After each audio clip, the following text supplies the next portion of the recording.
In this segment of the show, we always do something lighter in nature, some of our great county and colony history. Some of the holidays for this month, obviously, St. Patrick's Day on the 17th, Palm Sunday, the 24th, Greek Independence Day on the 25th, and Easter on the 31st, Vietnam War Veterans Day on the 29th.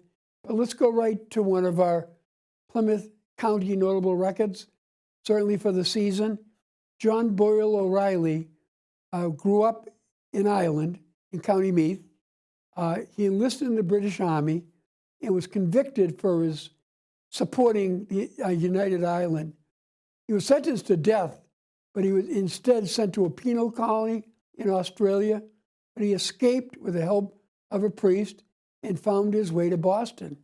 He became a leader in the Catholic community, editor of the Pilot, and became a writer. He purchased a home in Hull, the Hunt Estate, to be used as a summer resident. A lot of Irish in Boston used to take the ferry across from Boston to Hull in the summer and summit in Hull in the beaches and nice water there. And his house was demolished and rebuilt, but that property is now the Hull Public Library. He's an important figure in assimilating the Boston Irish Catholics into the Yankee citizenry, and he is a well-known person. There's a monument created by Daniel Chester French, who did the Lincoln Monument Memorial in Washington, D.C., in his honor in the Fenway section of Boston. Next one is another very well-known Irish person, John L. Sullivan. Many people might remember John L. Sullivan was a very famous boxer.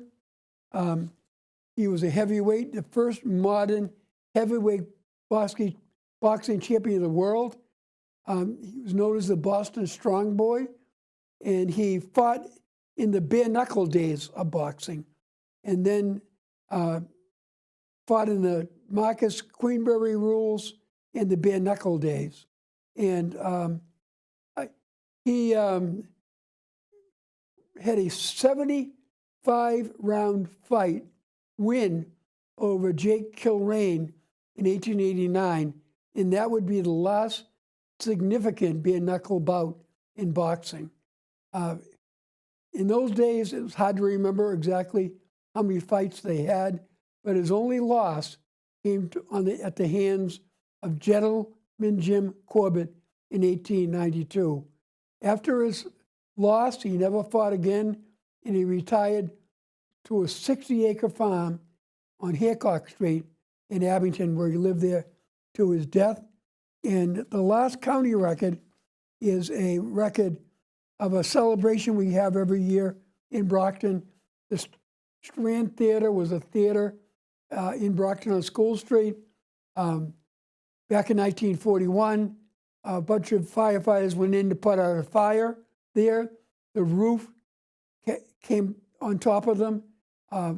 Many of the firefighters died, and it was the largest number of deaths for firefighters before 9/11.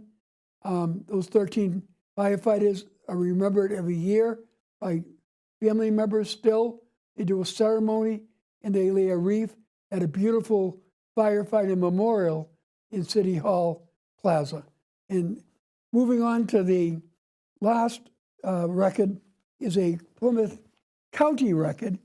And I mentioned earlier to Justin, we have a Plymouth County record in 1632, the first purchase and sale agreement in known records.